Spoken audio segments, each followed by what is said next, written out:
উজানের ঢলে বিপদসীমার উপরে বইছে তিস্তা। উত্তরের 4 জেলায় নিচু এলাকা প্লাবিত হয়ে দুর্ভোগে লাখো মানুষ। বারবার বন্যায় ভারতের সহযোগিতার অভাবকে দুষছেন বিশেষজ্ঞ। 6 বছর পর দেশে ফিরে কারাগারে আমার দেশ সম্পাদক মাহমুদুর রহমান। জয়কে অপহরণ ও হত্যা চেষ্টা মামলায় আত্মসমর্পণের পর আদালতের নির্দেশ। শারদীয় দুর্গোৎসব সামনে রেখে চক্রান্ত করছে স্বৈরাচারের দোসররা, অভিযোগ বিএনপির। গণতান্ত্রিক প্রক্রিয়া অব্যাহত রাখতে তারেক রহমানের মামলা প্রত্যাহারের দাবি।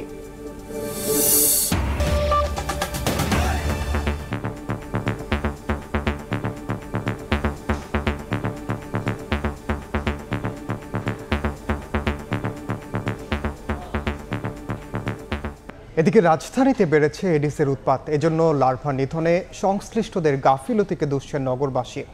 তবে সিটি কর্পোরেশনের দাবি, মশক নিধনে নিয়মিত কার্যক্রম চলছে। বাসাবাড়ির ছাদসহ চারপাশ পরিচ্ছন্ন রাখার পরামর্শ তাদের। রাজধানীর মিরপুর দক্ষিণ বনশ্রী মেরাদিয়া বাজার এলাকার ড্রেন ও খালে পড়ে আছে পরিত্যক্ত পলিথিন, চিপসের প্যাকেট, আইসক্রিমের কাপ, ডাবের খোসা, অব্যবহৃত টায়ার, কমোড এবং বিভিন্ন পরিত্যক্ত দ্রব্যাদি। এতে বাধা পাচ্ছে পানির স্রোত, যা লার্ভা সৃষ্টির অন্যতম উৎস হিসেবে কাজ করছে। বাসিন্দাদের অভিযোগ, রাজধানীবাসীকে মশার কবল থেকে মুক্তি দিতে পারছে না দুই সিটি কর্পোরেশন। ময়লা থাকলে সেখানে মশা কি হয় না, উৎপাদন হয় না। মশা কামড়ায়, মশার জ্বালায় থাকতে পারি না। প্রয়োজনের তুলনায় ওষুধটা কম হচ্ছে। প্রতিটা বাসা ওয়াইজ যে খুঁজে খুঁজে কোনো মেডিসিন দিয়ে যাওয়া বা ডেঙ্গুর কি পরিস্থিতি খোঁজ খবর নেওয়া বা বাসা চেক করা, এটা হচ্ছে না। ঠিকভাবে যদি কাজ করে তাহলে আমার মতে মনে হচ্ছে না যে ডেঙ্গুর পরিমাণটা বাড়বে। বারংবারই প্রশ্ন করা হয় মশার উৎপত্তি স্থল নিয়ে। আমরা চিহ্নিত করেছি দুই বাড়ির এই ফাঁকা স্থানকে। বিভিন্ন ফ্ল্যাটের বাসিন্দারা কিন্তু ময়লা ফেলছেন এবং এই স্থানে পানি জমার ফলে লার্ভার কিন্তু অন্যতম উৎপত্তি স্থল হিসেবে পরিণত হয়েছে এই ফাঁকা স্থানটি। এর জন্য আসলে দায়ী কারা? বাড়ির মালিক নাকি সিটি কর্পোরেশন? এদিকে সিটি কর্পোরেশন বলছে এডিস মশার লার্ভা নষ্ট ও জীবন্ত মশা নিধনের মাধ্যমে ডেঙ্গু প্রতিরোধে নিয়মিতভাবে লার্ভিসাইডিং ও অ্যাডাল্টিসাইডিং করা হচ্ছে। নিয়মিতই চলছে এ কার্যক্রম। জনসচেতনতা বৃদ্ধি এবং জনগণকে এই ডেঙ্গু নিধন কার্যক্রমের সাথে সম্পৃক্ত করা। এর পাশাপাশি আমরা সকাল বিকাল লার্ভিসাইড, অ্যাডাল্টিসাইড সেটা রুটিন হিসেবে করা হয়। সোর্স রিডাকশন, এগুলো আমাদের রুটিন কার্যক্রম। আমাদের বিশাল কর্মী বাহিনী আছে যারা এই কাজগুলো করে থাকে। মশক কর্মী যে স্প্রে যেটা করে, যেটাকে আমরা বলি লার্ভিসাইড, সেই স্প্রেটা একটা নিঃশব্দ কাজ। ঘরের ভিতরে থাকলে আপনি হয়তো টের পাবেন না যে আপনার বাসার আশেপাশে স্প্রে করা হয়ে গেছে। যখন ফগার মেশিনটা চালু করা হয়, ওইটাই মানুষের চোখে বেশি পড়ে বা ওইটা নোটিফাইটা বেশি হয়। এই মাঠ পর্যায়ে যারা কাজ করে বিগত কয়েক বছর এবং এই বছরের শুরুতেও তাদেরকে পুনরায় আবার প্রশিক্ষণ দিয়ে কিন্তু তাদেরকে মাঠ পর্যায়ে প্রেরণ করা হয়েছে। সুতরাং এই ক্ষেত্রে আমাদের কোনো ঘাটতি নেই। তারা প্রতিদিন আমাদের কিছু দৈনন্দিন কার্যক্রম পরিচালনা করে থাকে, সেই কার্যক্রমগুলো কিন্তু আমাদের পরিচালিত হচ্ছে। বিশেষজ্ঞরা বলছেন বিজ্ঞানভিত্তিক উপায়ে এডিস মশা নিয়ন্ত্রণ করতে না পারলে অক্টোবরে ডেঙ্গু পরিস্থিতি হতে পারে আরও ভয়াবহ। তাসনিয়া নিশাত, মিম, সময় সংবাদ, ঢাকা। অন্য প্রসঙ্গ, উজানের ঢলে বিপদসীমার উপরে বইছে তিস্তার পানি। প্লাবিত হচ্ছে রংপুর, নীলফামারী, কুড়িগ্রাম ও লালমনিরহাটের নিম্নাঞ্চল। ফসলের ক্ষেত তলিয়ে যাওয়ার পাশাপাশি ঝুঁকিতে জনজীবন। স্থানীয়দের অভিযোগ, নদী শাসনের অভাবে প্রতি বছরই ভয়াবহ ক্ষতির মুখে পড়তে হচ্ছে লাখো মানুষকে। আর অধিকার কর্মীদের মতে বিগত সরকারের কূটনৈতিক ব্যর্থতার কারণেই তিস্তা উত্তরের মানুষের অভিশাপে পরিণত হয়েছে। শাকিল মাহমুদের ক্যামেরায় নাজমুল ইসলাম নিশাতের রিপোর্ট। উজানের ঢল আর টানা বর্ষণে ভয়ঙ্কর রূপ উত্তরের তিস্তার। শনিবার মধ্যরাত থেকে বিপদসীমার উপর দিয়ে বইছে পানি। চাপ সামাল দিতে খুলে দেওয়া হয়েছে ডালিয়া ব্যারেজের 44টি জলকাপাট। পানির ঢলে তলিয়ে গেছে রংপুরের 4 জেলা, নীলফামারী, রংপুর, কুড়িগ্রাম ও লালমনিরহাটের চর ও নিম্নাঞ্চল। হাজারেরও বেশি ঘরবাড়িতে এখন হাঁটু থেকে কোমর পানি। শুধু রান্নার কষ্টই বাড়েনি, বিপাকে পড়তে হয়েছে গবাদি পশু ও ফসলি জমি নিয়েও। অনেকে উঁচু স্থানে আশ্রয় নিয়ে রান্না করছেন যৌথভাবে। 4 জেলার কয়েকশো কিলোমিটার এলাকা এখন পানিতে ভাসছে। তলিয়ে গেছে শত শত হেক্টর জমির আমন, বাদাম সহ বিভিন্ন ফসল। পানির মধ্যে থেকে আমরা এখন যে এইখানি বেলা হয়েছে আমরা অনাদারি আছি। দিঘির পারে কোনো রান্না বান্না করে খাইছেন, আমরা কোনো পাইছি না। আমার কোন চেয়ারম্যান মেম্বারে একটাও একজন না, একটাও করে না, ওরা মারিঙ্গানি করে খাইতেই থাকে। কৃষিকাজ তারা ঠিক মতন আবাদ সুবাদ করতে পারতেছে না পানির জন্য। এদিকে বন্যা কবলিত এলাকার বাসিন্দাদের সহায়তায় সব ধরনের উদ্যোগ নেওয়া হয়েছে বলে জানান জেলা প্রশাসক। বাংলাদেশ অংশে তিস্তার 115 কিলোমিটারের মধ্যে 100 কিলোমিটারই চরম ঝুঁকিপূর্ণ। ফলে দীর্ঘ সময় টেকসই সমাধান না নেয় প্রতি বছর উত্তরের 5 জেলায় ক্ষতির পরিমাণ অন্তত 1 লাখ কোটি টাকারও বেশি। অধিকার কর্মীরা বলছেন, চীন ভারতের দ্বৈরথে আটকে যাওয়া তিস্তা মহাপরিকল্পনা বাস্তবায়নের উদ্যোগ নিতে হবে এখনই, সেটিও নিজস্ব ব্যবস্থাপনায়। তত্ত্বাবধায়ক সরকারের যে প্রধান উপদেষ্টা বলতেছেন সামাজিক বিনিয়োগের কথা, এখানে তিস্তা পরে 2 কোটি মানুষ ছিল। যদি বন ছাড়া হয়, যদি অর্থ চাওয়া হয়, 2 কোটি মানুষই কিন্তু এই অর্থ যোগান দিতে প্রস্তুত। তা আমাদের নিজস্ব ব্যবস্থাপনা, এই ব্যবস্থাপনা কিন্তু ভারতের অপেক্ষায় ঝুলিয়ে রাখা যাবে না। তবে পানি উন্নয়ন বোর্ড বলছে পানি বৃদ্ধির হার দ্রুতই কমে আসবে। নাজমুল ইসলাম নিশাত, সময় সংবাদ, রংপুর। এই মুহূর্তে রংপুরের গঙ্গাচড়ায় আছেন সহকর্মী নাজমুল ইসলাম নিশাত এবং সাতক্ষীরার তালায় আছেন আব্দুল্লাহ আল মামুন রুবেল। প্রথমে সরাসরি যাচ্ছি নিশাতের কাছে। নিশাত, আপনাকে জানিয়ে রাখি, উজানের যে ঢল, সেই ঢলে কিন্তু শুধু রংপুর নয়, রংপুরের পাশাপাশি নীলফামারী, লালমনিরহাট এবং কুড়িগ্রামের যে চর এবং নিম্নাঞ্চল আছে, সেই চর নিম্নাঞ্চলের অধিকাংশ এলাকায় কিন্তু প্লাবিত হয়েছে। এবং শুধু বসতবাড়ি নয়, একই সাথে যে ফসলি জমি, সেই ফসলি জমি কিন্তু তলিয়ে গেছে। ফলে একদিকে যেমন অর্থনৈতিক সংকট তৈরি হচ্ছে চরাঞ্চলের বাসিন্দাদের, অন্যদিকে বসতবাড়িতে থাকতে না পেরে এক ধরনের দুর্ভোগে কিন্তু পড়তে হচ্ছে। অনেকেই আমরা দেখেছি যে বাড়ির পাশে যে উঁচু বাঁধ, সেখানে তারা আশ্রয় নিয়েছেন। বসতবাড়িতে পানি ঢুকবার কারণে রান্নার সংকট তৈরি হয়েছে। ফলে যৌথভাবে আমরা দেখেছি যে রান্না করে কিন্তু তারা খাচ্ছেন। একদিকে আপনাকে একটু জানিয়ে রাখি, রংপুরের যে কাউনিয়া পয়েন্ট, সেখানে কিন্তু এখনো বিপদসীমার 32 সেন্টিমিটার উপর দিয়ে তিস্তার পানি প্রবাহিত হচ্ছে। তবে নীলফামারীর ডালিয়া ব্যারেজ পয়েন্টে বিপদসীমার নিচ দিয়ে পানি এখন প্রবাহিত হচ্ছে। জেলা প্রশাসনের পক্ষ থেকে বলা হচ্ছে যে যেসব বন্যা দুর্গত এলাকা রয়েছে তাদের তালিকা করা হয়েছে এবং তাদের যে ধরনের যে সহায়তা দেওয়া প্রয়োজন সেটি কিন্তু তারা দেওয়ার জন্য সব ধরনের প্রস্তুতি নিয়েছেন। অন্যদিকে পানি উন্নয়ন বোর্ডের পক্ষ থেকে যেটি বলা হচ্ছে যে আগামী 24 ঘন্টা পানি স্থির থাকবে এবং পরবর্তী 2 দিনে পানি কমে আসার সম্ভাবনার কথা তারা জানিয়েছেন। যেহেতু তারা বলছেন যে এটি উজানের ঢল এবং উজানে ভারী বৃষ্টিপাতের কারণে যেহেতু এই বন্যার সৃষ্টি হয়েছে, উজানে ভারী বৃষ্টির সম্ভাবনা কমে এসেছে, সে কারণেই হলো যে বন্যার যে পূর্বাভাস সেটিতে তারা এই বিষয়টি জানিয়েছেন। অন্যদিকে আপনাকে জানিয়ে রেখে এই সময়টাতে চরাঞ্চলে প্রচুর পরিমাণে রোপা আমন, বাদাম এবং আগাম সবজি ছিল, সেগুলো কিন্তু গেল 2 দিন ধরে পানির নিচে তলিয়ে রয়েছে। কৃষকরা বলছেন এটি যদি আরো 1-2 দিন পানির নিচে তলিয়ে থাকে তাহলে কিন্তু পুরো ফসলই নষ্ট। সময়গুলোতে যে তাদের যে কৃষি অর্থনীতি, সেটির উপরে কিন্তু এক ধরনের প্রভাব পড়বে। অন্যদিকে আপনাকে জানিয়ে রাখি, এই যে তিস্তা, আমরা প্রতি বছরই দেখছি যে তিস্তার ভাঙ্গন, প্লাবন এবং বলা যায় যে নিয়ম করে প্রতি বছর 4 থেকে 5 দফা বন্যার কবলে পড়ছেন উত্তরের 5টি জেলার প্রায় 2 কোটি মানুষ। এবং দীর্ঘ সময় ধরে এই তিস্তাপাড়ের বাসিন্দাদের যে আন্দোলন, তারা কিন্তু বলে আসছেন যে টেকসই পরিচর্যার অভাবে এবং এই যে নদীটি দীর্ঘ সময় পরিচর্যা না করবার কারণেই প্রতি বছর তাদের কয়েক লাখ কোটি টাকার ক্ষতির মুখে পড়তে হচ্ছে। বসতবাড়ি ভাঙছে, সড়কের ক্ষতি হচ্ছে। সবকিছু মিলে আমরা দেখছি যে নিম্নাঞ্চল প্লাবিত হচ্ছে, বানবাসী মানুষের যে দুর্ভোগ সেটি কিন্তু বাড়ছে। এখন আমরা অন্য খবর জানতে আমরা চলে যাব সহকর্মী রুবেলের কাছে, তিনি রয়েছেন সাতক্ষীরায়। সাতক্ষীরার বেড়িবাঁধ ভেঙে এবং গত সপ্তাহে টানা 4 দিনের বৃষ্টিতে সাতক্ষীরা সদর এবং তালা উপজেলার অর্ধ শতাধিক গ্রাম কিন্তু প্রায় 12 দিন ধরে পানির নিচে তলিয়ে রয়েছে। এখানকার মানুষ একেবারে দুর্ভোগে পড়েছেন। এর পাশাপাশি যে হাজার হাজার হেক্টর কৃষি ক্ষেত এবং এর পাশাপাশি কিন্তু চিংড়ি ঘেরও তলিয়ে রয়েছে। আমরা এই এলাকাটিতে তালা উপজেলায় এসেছি এবং এখানে প্রায় প্রতিটি ইউনিয়নের প্রতিটি গ্রামেই কিন্তু পানি আর পানি এবং প্রতিটি ঘের কিন্তু পানির নিচে একেবারে তলানো রয়েছে।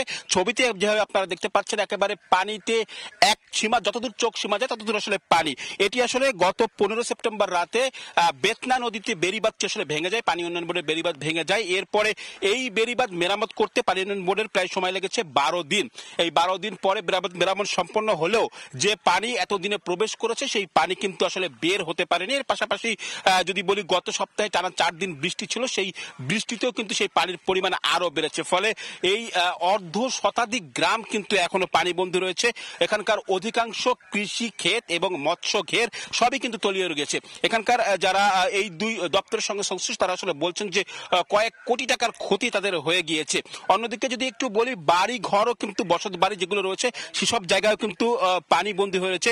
আমাদের একটি পরিসংখ্যান বলছে যে প্রায় 25,000 পরিবার কিন্তু পানিবন্দী রয়েছেন এবং এইসব জায়গায় কিন্তু মানুষের দুর্ভোগের কোনো শেষ নেই, কোনো রান্নার ব্যবস্থা নেই। অনেক পরিবারের সদস্যরা কিন্তু আসলে এখান থেকে যারা রয়েছেন তারা কিন্তু বের হয়ে এসেছেন, নিরাপদ আশ্রয়ে চলে গিয়েছেন। এইসব যদি একটু বলি যে পানি উন্নয়ন বোর্ড আমাদের জানাচ্ছে যে গত কয়েকদিন ধরে তারা কিন্তু আসলে চেষ্টা করেছেন, এই পানি উন্নয়ন বোর্ড চেষ্টা করেছেন এটি ঠিক করার জন্য। এবং এর পাশাপাশি যদি একটু বলি যে এখানে কিন্তু এই বেতনা নদী এবং মরিচচাপ নদী খননের জন্য 400 কোটি টাকার উপরে একটি প্রকল্প চলমান রয়েছে। সব প্রকল্প কিন্তু খুব বেশি লাভবান আসলে হচ্ছেন না এবং স্থানীয়রা অভিযোগ করছেন পানি উন্নয়ন বোর্ড গাফিলতির কারণে কিন্তু আসলে তাদের এই দুর্ভোগ রয়েছে এবং এটি তার দ্রুত সমাধান চান, পানি যাতে বের হয়ে যায় সেই সমাধান আসলে তারা দ্রুত চান। তো আমার কাছে এই ছিল সাতক্ষীরা থেকে যে পানিবন্দী মানুষের দুর্ভোগের সবশেষ খবর।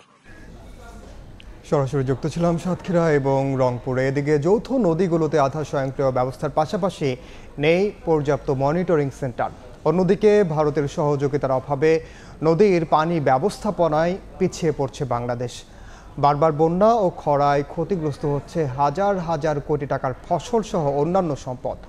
সঠিক বার্তা পেতে উজানে আরও 14টি পয়েন্টে মনিটরিং সেন্টার প্রয়োজন বলছে বন্যা পূর্বাভাস কেন্দ্র। অবকাঠামোর আধুনিকায়ন সহ দিল্লিকে আইন মানার পরামর্শ বিশেষজ্ঞদের। কাজল আব্দুল্লাহর রিপোর্টে বিস্তারিত। বৃষ্টি, পাহাড়ি ঢলে আকস্মিক বন্যা।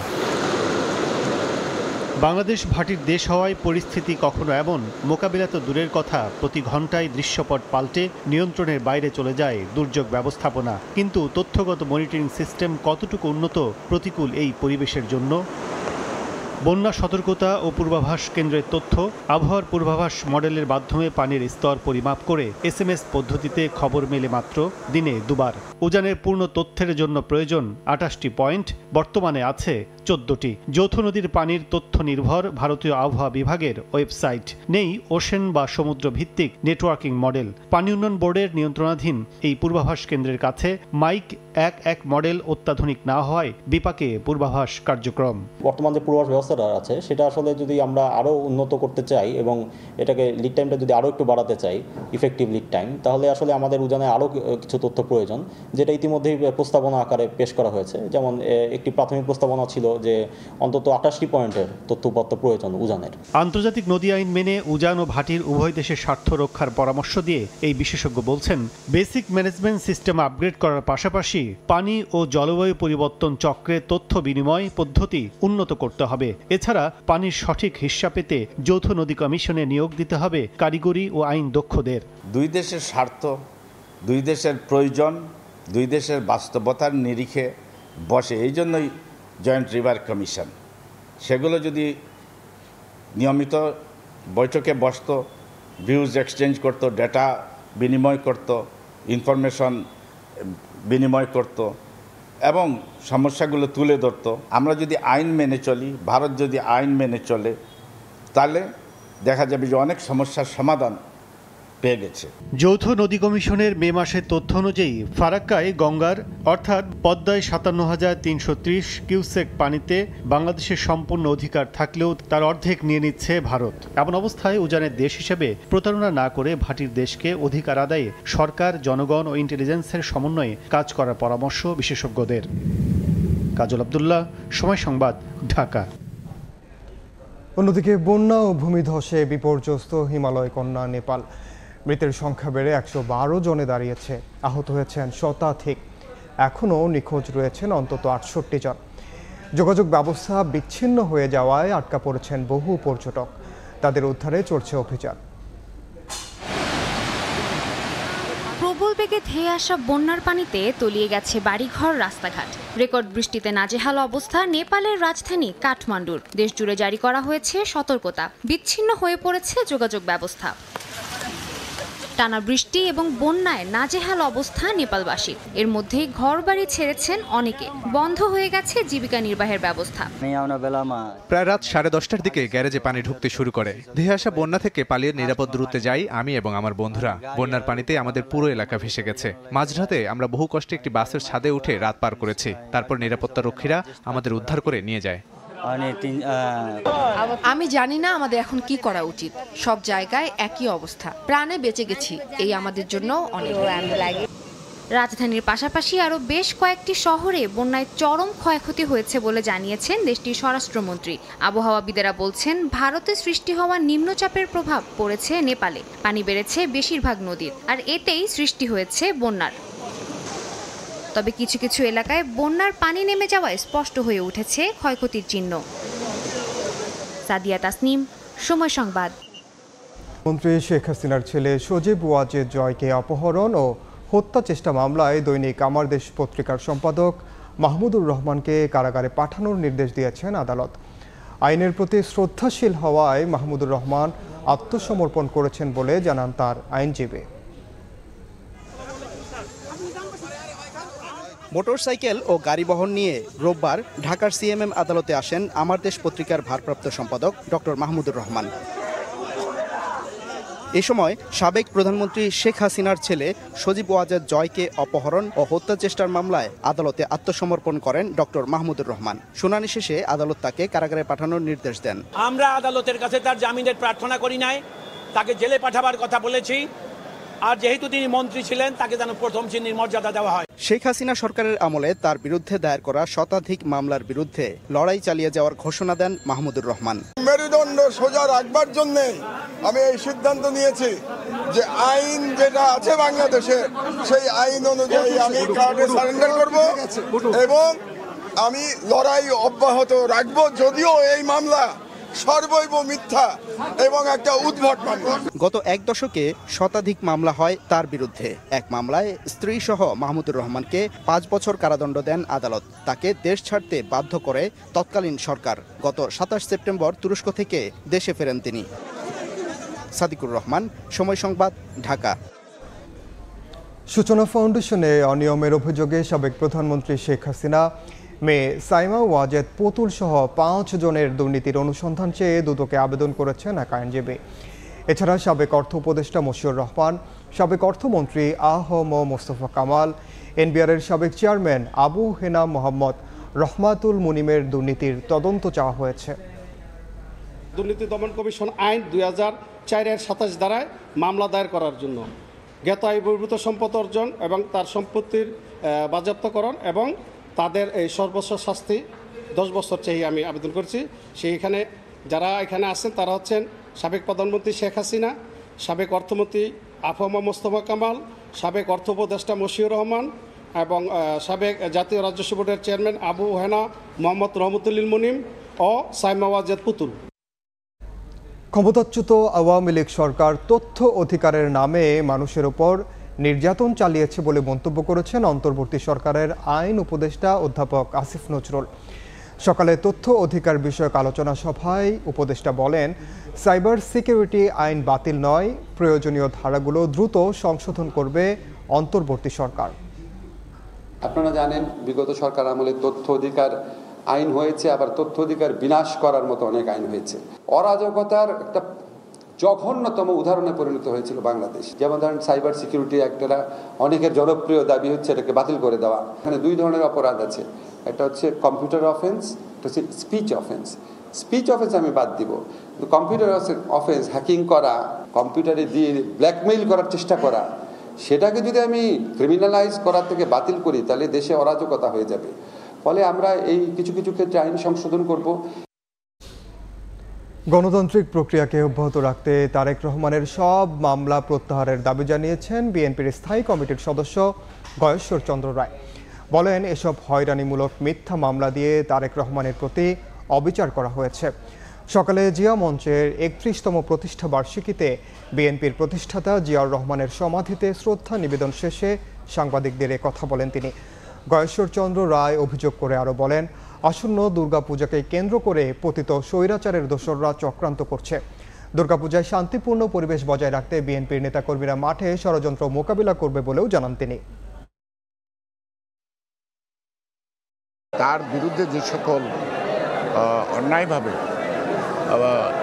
রায় দেওয়া হয়েছে এবং মামলা দেওয়া হয়েছে, আমি বিশ্বাস করতে চাই এই সরকার অচিরেই প্রতিবন্ধকতাগুলি দূর করবে এবং তাদের মামলাগুলি প্রত্যাহার করে গণতন্ত্রের চলার পথকে সুগম করবে। সকল পূজাকে আমরা দেখভাল করব, আমরা জনগণকে নিয়ে নিরাপত্তা দিব এবং সেখানে আমাদের নেতৃত্ব যদি ব্যর্থতা হয় তাদের বিরুদ্ধে যথাযথ ব্যবস্থা গ্রহণ করবে। প্রশাসনে এখনও শেখ হাসিনা সরকারের অনেক দোসর রয়েছেন এবং তারা ষড়যন্ত্র করছেন বলে অভিযোগ করেছেন বিএনপির সিনিয়র যুগ্ম মহাসচিব রুহুল কবির রিজভী। সকালে রাজশাহী নগরের ভুবন মোহন পার্কে ছাত্র জনতার গণ অভ্যুত্থানে শহীদ পরিবারের সঙ্গে সাক্ষাৎ শেষে কথা বলেন তিনি।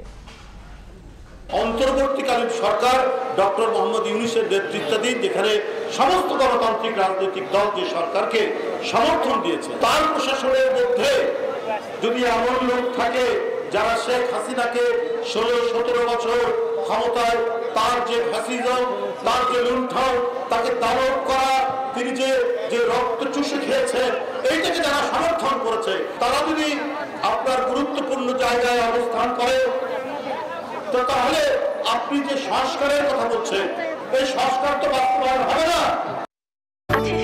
নামার পথ কম, ওঠার পথ বেশি। মেয়র হানিফ ফ্লাইওভারে যানজট যেন নিত্য সঙ্গী। কারিগরি ত্রুটিকে দায়ী করছেন বিশেষজ্ঞরা। ভোগান্তি কমাতে নিচের সড়ক পুরোপুরি ব্যবহারযোগ্য রাখার পরামর্শ তাদের। মোমেন হোসেনের ছবিতে আল কাসিরের রিপোর্ট।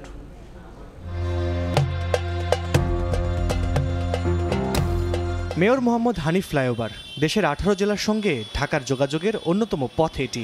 10.6 কিলোমিটার দৈর্ঘ্যের ফ্লাইওভারটি পার হতে সময় লাগার কথা 10 মিনিট, কিন্তু বাস্তবতা ভিন্ন।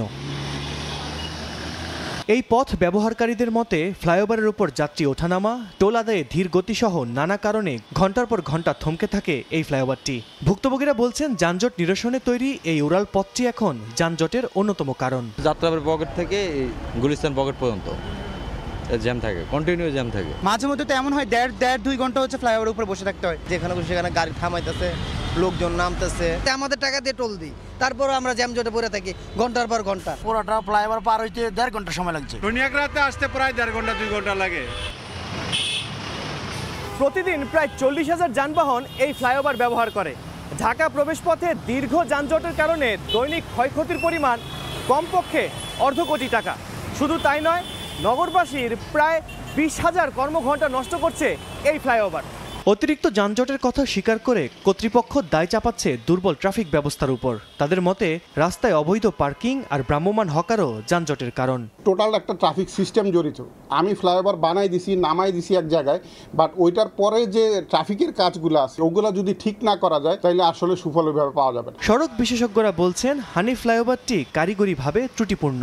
সাধারণত ফ্লাইওভার থেকে নামার পথ বেশি থাকা উচিত, কিন্তু এই ফ্লাইওভারে ঘটেছে উল্টো ঘটনা। চিটং রোড বা পদ্মা সেতু পার হয়ে ফ্লাইওভার উঠে এসে নামার পথেই কিন্তু তারা চটলাই পড়ে যাচ্ছে।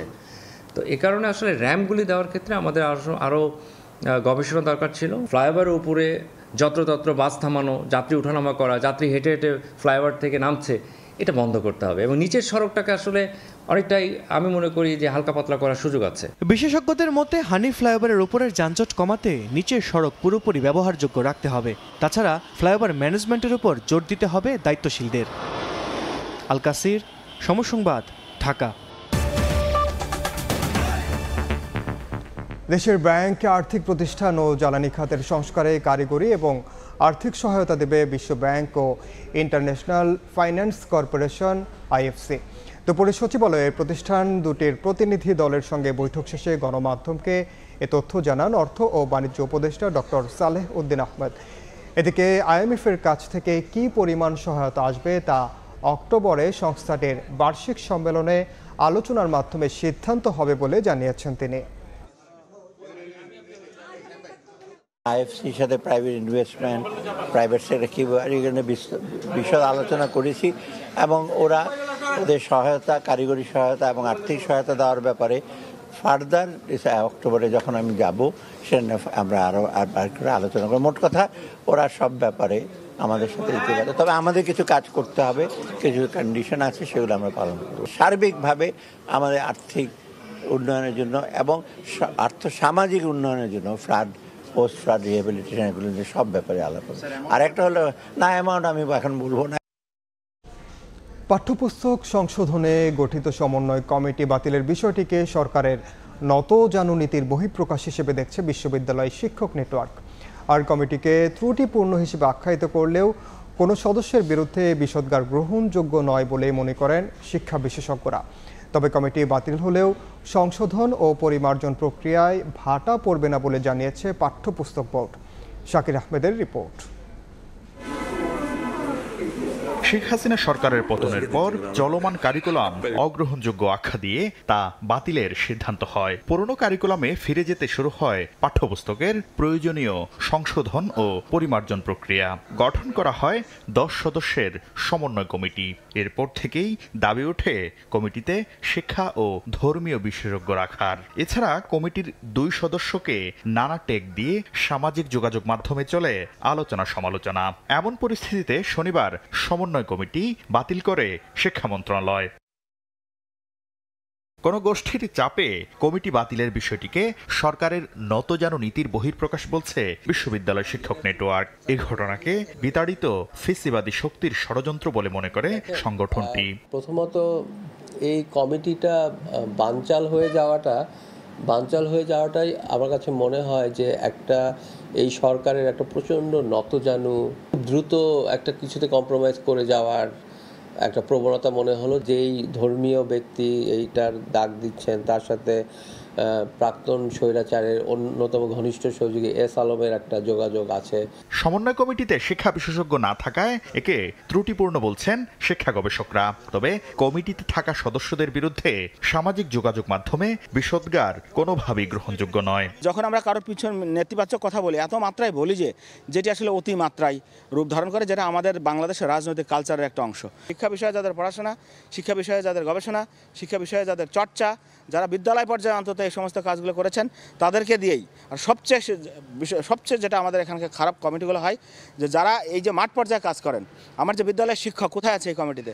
কমিটি বাতিলের কারণে পাঠ্যপুস্তক সংশোধন প্রক্রিয়ায় দেরি হবে না বলে আশ্বাস দিয়েছে জাতীয় শিক্ষাক্রম ও পাঠ্যপুস্তক বোর্ড। যখন এই ধরনের কমিটি না থাকে তখন এনসিটিবি নিজেই নিজের এনসিটিবির আইন অনুযায়ী তার যে দায়িত্ব সেই অনুযায়ী এই পরিমার্জন সম্পন্ন করে থাকে। আমরা সেই কাজই করে যাব। দ্রুতই নতুন সমন্বয় কমিটি গঠিত হবে বলে জানিয়েছে বোর্ড। শাকির আহমেদ, সময় সংবাদ, ঢাকা। ইন্টার্ন চিকিৎসক ও শিক্ষার্থীদের তোপের মুখে পদত্যাগ করলেন বরিশাল শের-ই-বাংলা মেডিকেল কলেজ হাসপাতালের পরিচালক ডাক্তার এইচ.এম. সাইফুল ইসলাম। নতুন পরিচালক হিসেবে সেনাবাহিনীর সদস্য চান আন্দোলনকারীরা। আর পদত্যাগের বিষয়টি মন্ত্রণালয় চূড়ান্ত সিদ্ধান্ত নেবে বলে জানান ডাক্তার সাইফুল ইসলাম।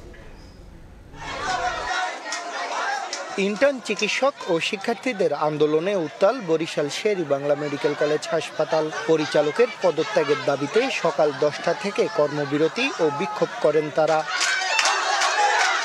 আন্দোলনকারীদের অভিযোগ, সারা দেশে যখন বৈষম্য বিরোধী ছাত্র আন্দোলন চলছিল তখন পরিচালক সাইফুল ইসলাম গত 3 আগস্ট শেখ হাসিনার সরকারের পক্ষে শান্তি সমাবেশ করেন। এছাড়া চিকিৎসকদের ওপর হামলার ঘটনায় কোনো পদক্ষেপ না নেওয়া সহ দুর্নীতি ও অনিয়মের অভিযোগ রয়েছে তার বিরুদ্ধে। ছাত্রদের একদম বিরুদ্ধে অবস্থান করছে সরাসরি। বর্তমানে আমাদের মিড লেভেলের আপুদের গায়ে হাত তোলা হচ্ছে, সেখানে ওনার কোনো পদক্ষেপ নাই। খুনি সরকারের পক্ষ নিয়ে যারা হচ্ছে কাজ যারা করছেন চিকিৎসক সমাজ থেকে, তার মধ্যে প্রথম সারিতে ছিলেন আমাদের পরিচালক স্যার ছিলেন। খবর পেয়ে পরিচালকের রুমে বৈঠক করেন বিভাগীয় কমিশনার সহ প্রশাসনের ঊর্ধ্বতন কর্মকর্তারা। পরে বেলা 11:30টায় পরিচালকের পদ থেকে পদত্যাগ করেন ডাক্তার সাইফুল ইসলাম। এ সময় উল্লাস করেন আন্দোলনকারীরা। তাদের দাবি, কোনো সেনা কর্মকর্তাকে হাসপাতালের পরিচালক পদে দায়িত্ব দেয়ার। সরকারের কাছে, মিনিস্ট্রির কাছে আমাদের অনুরোধ, এখানে একজন সেনাবাহিনীর যোগ্য কাউকে যেন এখানে দেওয়া হয়। এদিকে বিষয়টি মন্ত্রণালয় চূড়ান্ত সিদ্ধান্ত নেবে বলে জানান পদত্যাগ করা ডাক্তার সাইফুল ইসলাম। পরিচালকের কাছ থেকে বিরত থাকলাম, মিনিস্ট্রি আমাকে যেভাবে সিদ্ধান্ত দেয় সেই অনুযায়ী কাজ করব। 2021 সালের 13 April Sherry Bangla medical college হাসপাতালের পরিচালক পদে যোগদান করেন ডাক্তার সাইফুল। শাকিল মাহমুদ, সময় সংবাদ, বরিশাল। ছাত্র রাজনীতি বন্ধ ঘোষণা সহ 5 দফা দাবিতে চট্টগ্রাম কলেজে অবস্থান কর্মসূচি ও বিক্ষোভ মিছিল করেছে বৈষম্য বিরোধী ছাত্র আন্দোলন। সকালে কলেজের প্রধান ফটকের সামনে অবস্থান নেন শিক্ষার্থীরা। নানা দাবিতে স্লোগান দেন তারা। এই সময় ক্যাম্পাসে ছাত্র রাজনীতি বন্ধ ঘোষণা, হল সংস্কার, শহীদ ওয়াসিমের নামে কোনো স্থাপনার নামকরণ সহ 5 দফা দাবি তুলে ধরা হয়। পরে শিক্ষার্থীরা মিছিল বের করেন। স্লোগানে মুখর হয় পুরো ক্যাম্পাস। আমরা এই চট্টগ্রাম কলেজকে সম্পূর্ণ রাজনীতি মুক্ত, ছাত্রলীগ মুক্ত কলেজ চাই। একটা সুষ্ঠু পরিবেশ এখানে প্রত্যেকটা শিক্ষার্থী পড়াশোনা করতে পারবে, তাদের কোনো ধরনের অনিরাপত্তায় ভুগতে হবে না, কোনো ধরনের বৈষম্যের ঠাঁই এখানে থাকা যাবে না। ছাত্র রাজনীতি থাকার কারণে এখানে সাধারণ ছাত্ররা বিভিন্ন হ্যারাসমেন্টের শিকার হয়। আমরা চাচ্ছি ছাত্র রাজনীতি যদি উঠে যায় তাহলে আমরা যে এখানে আধিপত্য বিস্তার, সেই আধিপত্য বিস্তারটা আমরা বন্ধ করতে পারবো। এ পর্যায়ে শীর্ষ সংবাদগুলো জানিয়ে দিচ্ছি আরেকবার।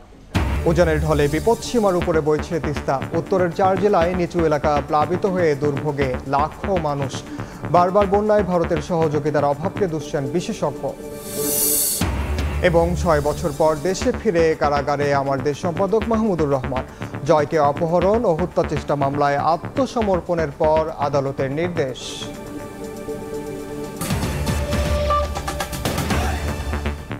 এ ছিল দুপুরের সময়ে, সঙ্গে থাকুন সময়ের।